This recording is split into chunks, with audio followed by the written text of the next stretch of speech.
بسم الله الرحمن الرحيم. درس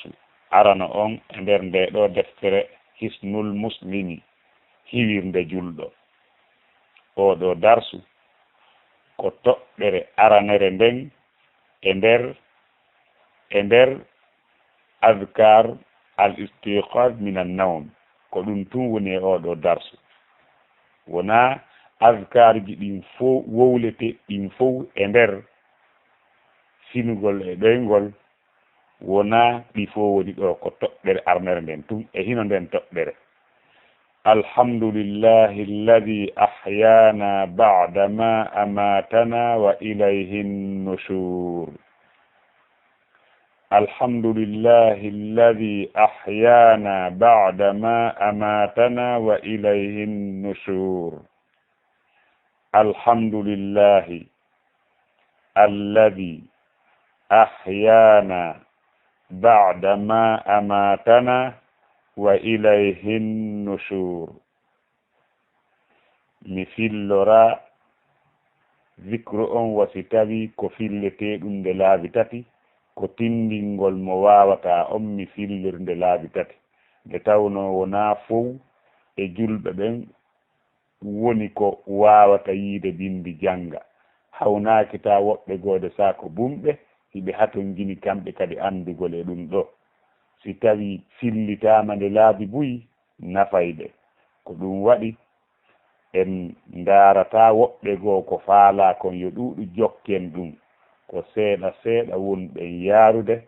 mawɓe men ɓe maaki goɗɗo no takkora fello saabu muusu ɓaawo mo o wondi.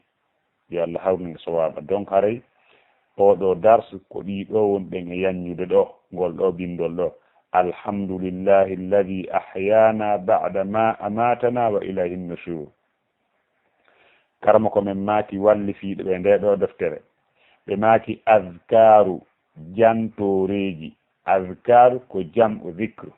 zicre ko jantore, jam'u mum on ko azkaru.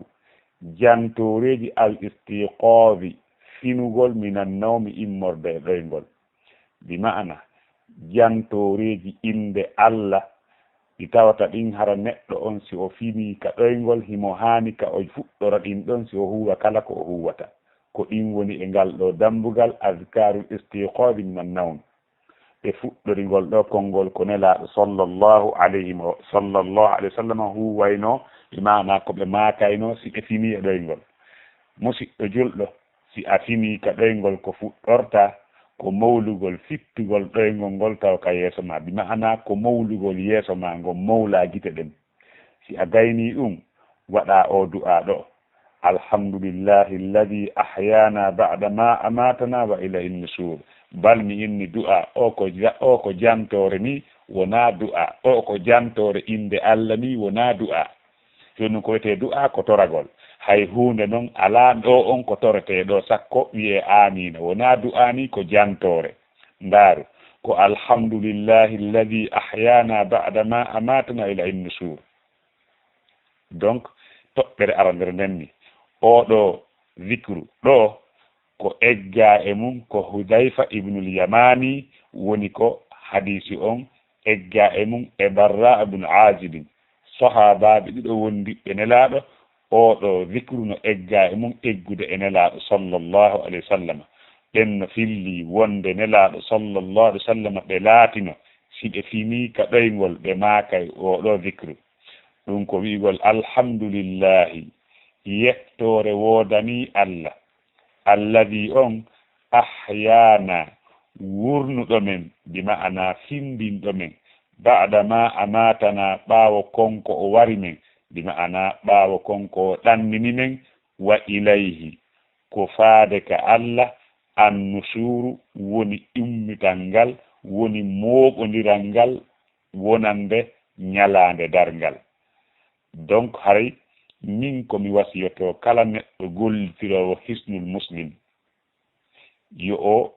ta o jangu du'aji ɗin, yo o jantoro, yo o torro du'aji ɗin, o jantoro jantoreji ɗin. konngol ngol mi wolugol faamaki. wota o jangu jantore nden, wota on tigi jangu ɗum ɗo so fini ka ɗoygol. ko honɗum o watta yo o jantoro ɗum ɗo hani famaki yo ɗengal ngal e haqqille ɗen wowlude oɗo zicre yo hunduko ko wi alhamdulillahi hunduko ko wowla tum ɗengal ngal bi maana haqqille ɗen wi'a yettore wodani Allah alladi on ahyana wurnuɗo men ba'da ma amatana ɓawo konko wari men wa ilayhi ko faade ka Allah annusur woni moɓa woni ruttorde nden bi maana annusur al ihya'u lil ba'thi yawm al qiyamah ko wurtugol fi immital wonande nyala darga te annusur joni noon nde hiɗa wowla ɗum yo taw haqqille maɗen no arti e ko wonɗa wurude kon wi aa yetti Allah bi maana yettore wodani Allah on Allah wurɗulan ɗen wawnolan warde ɗon harani immitaki yetti Allah oɗo Allah immin ɗolan ɓaawo konko o warinmi hari miɗa andoke ɗo mi yayi Allah wanninmi mi fini tawa hiɗa wowde ɗum ka ɓerdema jarnira ɗum Allah haqiqatan taw na wowlugol ka hundugo tum donc si woni a fini ka ɗoygol waɗu oɗo dicre alhamdulillahi alladi ahyana ba'da ma amatana wa ilayhi nushur e hino ɓe holli azkaru jantoreji al istiqadi finugol minan nawm immorde ɗoygol ara nun ɗum alhamdulillahi yettore wodani Allah nam yetti Allah woni firo mungol kono ka ɓernde yo tawa ka ɓernde ma ko fandiɗa ko mi yetti Allah alladi on ahyana wurnuɗo men badama amatana ɓaawo konko wari men mbimana o ɗannini men wa ilayhi ko ka makko annushur mi ruttorde andita kadi e musidɗo julɗo a maayay wono ɗanorɗa ni a immintinte yeeso Allah wono finirɗa ni ka ɗoygol ma donc haray nde ɗo deftere no hanani julɗo kala ka o faama nde inde mayre on ko hisnul muslim muqaddima on en siray ɓaawo inchallah wa kadhalika ɓure ko woni kon e jantagol inde Allah nden en siray kono ko nde lannuɓen deftere nden few waɗen muqaddima on wona winduɓe defte ɗen fof koɗe ɓe gayni programme deftere nden fof si waɗa muqaddima enen kadi ko si inchallah ko si en gayni firgol nde fof mayre waɗen noon muqaddima yo Allah hawrni sawaba hino ɗo waɗen ka haqqille men nde fimɗen ka ɗoygol koye en sittu ɗoygol ngol tawa ka giten bana mawla yeeso ngon wona ɗum arde e hadis mo Abdullah ibn Abbas hilli wonde nelaɗo sallam ɓe fini e ɗoygol ɓe mawli yeeso maɓɓe ngon ɓe waɗi ɗi jantoreji